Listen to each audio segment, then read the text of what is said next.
Welcome to How Preschool Teachers Do It. This is Alison Kentos. I am an early childhood educator. And this is Cindy Tarabush. I am an early childhood consultant. This podcast is for parents and early childhood professionals. Let our experience and research-based knowledge become your guide. Hey, preschool peeps. Hi, peeps. We're going to talk today about those reward systems that people use to help children to be motivated in their behavioral decisions. Yeah. We have prior episodes having to do with different things related to this, but I don't think that we ever talked about how do we phase the children out of the reward systems, whether it's, the child gets a stamp or a sticker and it's more public like that, or even something more private, like, you get a certain kind of certificate or something sent home or something I put in a folder for you. Whatever it is that you're doing to acknowledge the children's positive actions and good decision-making about their behavior and their self-regulation, which is the ability to cope with how they feel and make good behavioral decisions. Whatever it is you're doing, we can't do it forever. We have to work to phase it out. Yeah. Yes, you can't do it forever. Can't keep getting stickers in college, I mean, you can get A's in college, but it's just not the same. It's on paper. Yeah. You're not grading your behavior. We would like children to go from external motivation coming from other people to internalizing and getting self-satisfaction from their behavior. We see a lot of external things in our society. We see people going on social media for external validation of things. We see people doing all sorts of things, posting on different websites so that, people will see them and find them and think they're wonderful. I would like some of this to be internalized for as many children as possible. Yeah. Yeah. I think there's a saying that somebody told me once, and I don't quite agree with it because I think it very much goes along those social media, everybody's got to like you, how many likes do you have kind of thing. And it's not enough to do a good job unless you tell somebody else about it. And I just never agreed with that because I feel like you should do a good job because it makes you feel good, not because I need to go tell everybody else and get the praise from somebody else. Now, the person who told me that was an elderly man who said that. So it wasn't just these new people. It was this thing of anytime he did something for somebody, he had to tell other people to get this accolades, I guess, from other people. But he wasn't really doing the action to make himself feel better. The only time he felt better was when other people praised him for that, and I think we need to get out of that and let the children learn how to internalize it so that you don't grow up to be a 75-year-old man who needs praise from random strangers, And there's something to be said for helping children to know that when they've done something good, they can just really be proud of that. The truth is not every single great thing you do is going to be acknowledged in elementary, middle, high school. If you go on to college and or work, you could do 1,000 good things all day long at work and never get told about it. Yeah, never get praised for it. We have to, hopefully you have some sort of review at the end of the year and they acknowledge things you've done. But throughout, when you think about a work life from the day-to-dayness, you have to just know that doing things to the best of your ability and controlling your decision-making, your self-regulation, making decisions, taking that breath before you make a decision and using those self-regulation skills, that's something that just benefits you. And the benefit, excuse me, the benefit doesn't have to come from outside. Right. Right. And I think even when you say as an adult, you get reviewed at work. Yes, you do get reviewed at work, but you're not getting reviewed every day and you're not getting reviewed every hour. You're getting reviewed every, say, 3 months which I think kind of goes along the lines of what we're saying. You need to kind of phase out these rewards to make it be further and further spread out, right? Which is what happens as adulthood. I don't need to be reviewed every single minute of every single day to be told I'm doing a good job. I know I'm doing a good job because I know what that feels like. And then hopefully at the 3-month review, my supervisor has noticed that I've done a good job because it makes me feel good, and that kind of spreads it out, but children are not going to spread it out for 3 months, but you need to start spreading these things out so that they, as they grow older, don't need this constant validation. I think you have to both spread it out and make it more challenging. Once children master something, there's no challenge to it anymore. So we become bored and then we just whatever. So I think it has to both be spread apart further and become more and more challenging, but incrementally, not in tremendous ways. So let's say you have a system to still have value, right? So like, yes. If you're mastered it and you're still getting a sticker, you're like, okay, cool. Like I already know how to do this. Who cares? Your reward now doesn't have value because the child has mastered it. But if you say, okay, now you've mastered that, now this is going to get you the sticker or whatever your reward is, now it has value because they're going to, amp up to get that, they're going to try, it's going to be more challenging. And then they get the reward and it means something to them. And then once they mastered that, you got to just keep going up. You have to up the ante kind of thing. Anyone who's listened to this podcast for a long time knows this, but I'm a much bigger fan of whole class acknowledgments of behavior where we work as a team to do the right thing and to help each other do the right thing than I am of individual like sticker charts and stuff.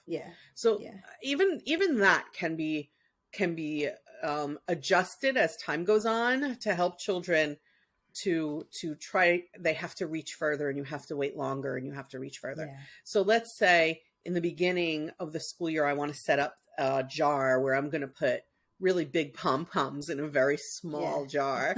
And when we see children following the rules, doing the right thing, doing something kind, doing something that's helpful to someone, doing something that helps to take care of classroom things, doing something that's very safe. When we see them doing these things in the beginning, we give out pom-poms often. Very quickly. We have to fill that jar. First day you use it, you have to fill the jar in the first day so that the children understand the connection between whatever your reward is and the fact that they filled the jar. So a couple of things can happen here. We can make the tasks a little more difficult. We can also make the jar a little bigger and the pom-poms a little smaller. So it takes longer to fill up. So I think as a professional or as a parent, you have to think about, or a family member of it who's raising, or a guardian who's raising a child, I think you have to think about how do I want this to go? Am I going to say, for example, every time you do something kind, we're going to put a pom-pom in the jar? Or am I going to say, every time you do 3 kind things, I'm going to put a pom-pom in the jar? So that's one way to spread it. We start out with every time you do something kind, and then every time you do 2 things that are kind, and then every time you do 3 things that are kind. Right. And we keep spreading it so that they have to do more and more things to earn the pom-pom. Or maybe, are we going to continually increase the size of the jar and decrease the size of the pom-pom so that it's just harder to fill? Same thing can be done, by the way, if you're sending home.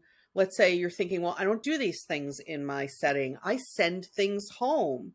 I would explain to the family that we're trying to help the children to phase out of external rewards so that they can internalize things about their own behavior. In the beginning, you're going to see us send home multiple certificates a day about your child's behavior. And slowly but surely, because we're going to change the parameters around receiving a certificate, slowly but surely you will see less going home. Not because your child is doing any less, but because we're making it a little bit more challenging all the time for your child to earn them. just like we have in our workplaces. Right. Right. That's how I do it, because I do send stuff home. And in the beginning of the year, oh my God, I am sending home so much stuff, but I want to make sure that they understand it. And then I explain it to the children too. Like, okay, now that we have mastered that, we will no longer be earning stars for that, because that's just behavior that I expect you to know now, but we will earn it for this now, and all the other things that we haven't mastered yet. But then they're like, oh, okay. So when they don't receive something at the end of the day, it's like, yeah, but I did. I'm like, yeah, but we, that I always try to explain it to them. And then I usually explain it to the parents too. Like, you might not see these as much anymore because we're trying to internalize, but, trust that they are still having a good day and doing kind things. You're just going to see less coming home. Right. Because we're trying to get your children to master certain behavioral skills and then move to other ones. And then move on. Yeah. Yes. Right. And move on. I think it's really important to say to children, okay, I see you've mastered this. We're so proud. We're going to celebrate it in some way, which, by the way, shouldn't be food. It should be, something that, we're going to spend time doing with them or allowing them to do, or something like that. And then we say to them, we're going to celebrate. And that's wonderful. And now let's move on to another goal, because here's another truth about real life. When you meet a goal, you have to set a new goal. Yeah. And children don't learn that if we keep the goal the same all the time. Yeah. Or if we just set one goal and we're like, okay, we did it. Now there's nothing else. I think you have to know, like, there's a progression to life here. So like, I set this goal and I met it, but now, and that's wonderful that I met it, but now I need to kind of keep achieving here. So I need to set a new goal, maybe based on that old goal, or maybe something entirely different that I want to learn and achieve, but you should always be setting goals for yourself so that you can keep moving forward and learning.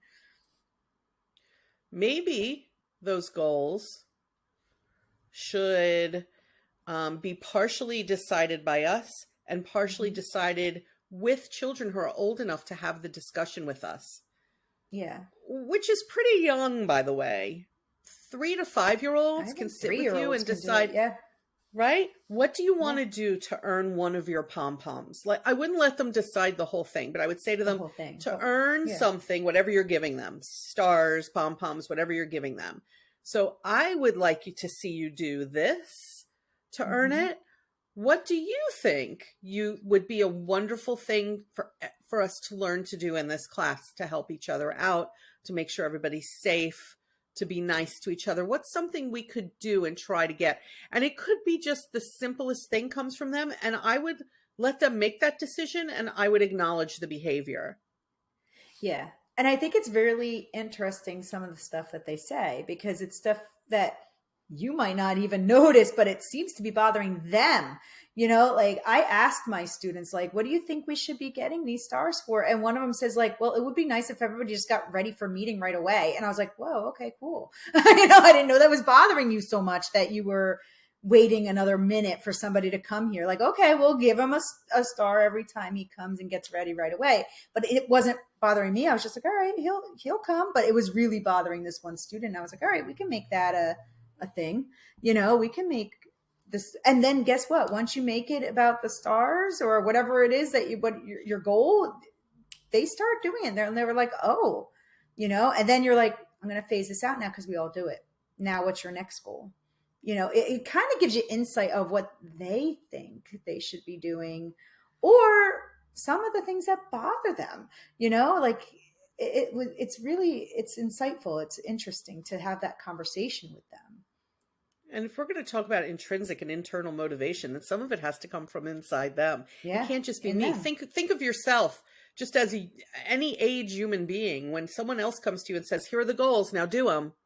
That's very different than when someone comes to you and says, here's a goal we think you should work on. What do you think? And I could tell you, I just had a review from a university where I teach college classes, and they sit you down, they tell you what they've observed, and then they say, what goals do you have for the upcoming year, before they even share the ones that they jotted down based on their observations and the feedback and all that. they don't give them away right away. They look at us and Yeah. say, what goals would you like to set?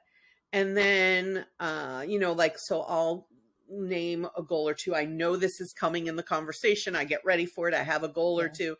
And then they will say, also maybe this, and name Yeah. something that they thought of. And I think that that's a good way to approach the children. What would you like to earn this for? Also this, also Yeah. something that I thought of. And Yeah. so everyone has ownership then over achieving and over the purpose of it and how we're going to get to the finish line. But like Alison said, once you see they've mastered it, it's time to celebrate move that on. in some way. Yeah. And move, Yeah. and say to them, And move okay, on. let's set a couple more goals. Yeah. I think one of the things about meeting classroom rules is the rules tend to stay the same, and they should. Yeah. But then what are the tiny little goals within those rules? And how do we go from the external acknowledgement of it to just, it's now a part of who you are? I think that has to be given more thought, because I've seen people do the same chart or the same, just the same things, the same size jar, the same chart, the same ways, not changing any of those details for a whole school year. So of course children stop trying to achieve it. Well, yeah. It gets to be, it's devalued after a while. And therefore, to me, like, once it has no value, there's no purpose anymore. And the children are just like, well, that's boring. I don't need to even try anymore. What's the point? And you want there always to be a point. You want them to always be striving to get better. That's the whole point to me, is like, you want them to learn, like, okay, yeah, I mastered that. And just because I mastered it doesn't mean I stop and I give up now because I've mastered it. No, there's always something more, and there's always something bigger I can achieve. And just because I've mastered that doesn't mean I can't master now this, because I feel like if you have the same thing like all year, they're like, all right, yeah, now I did it. Cool. We're done. It gets to be, it's not valued. And I don't think that even the teacher is really utilizing this the way it could be utilized to teach these kids life skills. Like, because to me, that's a life skill. I mean, there's a lot of adults out there that are like, okay, yeah, this is it. I achieved my, whatever it is in my career or whatever it might be. And then they're just like, all right, it's stagnant. You don't ever want to feel stagnant. You don't want to feel stuck or in a rut, So we should be teaching the children, this is how you get over that. Here's how you can do more. Yeah. Yeah. And we're going to take you, and we're going to keep trying to do more. And we're going to keep trying to take these external things and making them just an internal part of who you are. Now, I know that there are some children who struggle more with that. And there's a wide range of children in all sorts of development. You're going to have children that maybe you can't move from do it this many times to this many times. You'll have children who will move quickly through it. It's just like any other skill. Yeah. So really tune into individualizing this, I think, in a way. Yeah. And really looking at who are the individuals in the room. And now that I think about it, I one time walked into a program, and they had, in one of the classrooms, they had two different behavioral jars for, I think they were putting pom-poms in it, or I forget what, but they were putting something in it. And they had two jars because they knew that the children would fill one of them faster than the other one. So they knew that children would fill like one based on doing safe things faster than the one doing kind things. So this way they were always sort of achieving and getting that feeling of satisfaction, but it was taking them longer to fill the other one. Yeah, that's another strategy. Yeah, I like that idea. Having two jars. That's nice. Yeah. Two of them going at the same time for different things. Yeah. One easier for the children, one harder. One could be one the children suggested, one you wanted. You suggested, yeah. Yeah. I like that idea. Yeah. So preschool peeps, I hope you'll think about switching it up a little bit. Yeah. And really think about what would help these children go from you providing the reward to them just feeling like this was rewarding. Yeah. Yeah. And those are two different things. Don't forget, please, to go to Patreon, patreon.com, and look for us on there and join the patrons who have already joined our Patreon For as little as $5 a month, you can help to support this work $5. that we're doing and the continual, we hope, upgrading in addition to it. We also want to acknowledge, let's see if you live where we want to acknowledge. So always now we seem to be acknowledging a place around the world that has reached the tops of our listeners, and some place within the United States, whether it's a particular city or town or a state. And this time we have someone new around the world, someone new, we think, within the United States who we have not acknowledged before. So around the world, now in our top 3 is Brazil. So that's exciting, because I don't think we have shouted them out before in Brazil. I don't think so. Hello, Brazil. Hello, preschool peeps in Brazil. Spread the word. And in the United States, as they say at any political event, the great state of Washington. Hello, Washington. The great state of Washington is now in our tops as well. So we appreciate you. Please let people know to come and to listen. We are beyond 200 episodes at this point. We know that people binge and go back, and we encourage you to do the same. We try very hard not to be too redundant. So go back and look. You will see that there are topics that we've talked about and then have not revisited. So those might be of value to you too. That's true. Yeah. Yeah. Okay, peeps, we will see you next week. We will see our patrons on Patreon. Take care, everybody. Bye, peeps.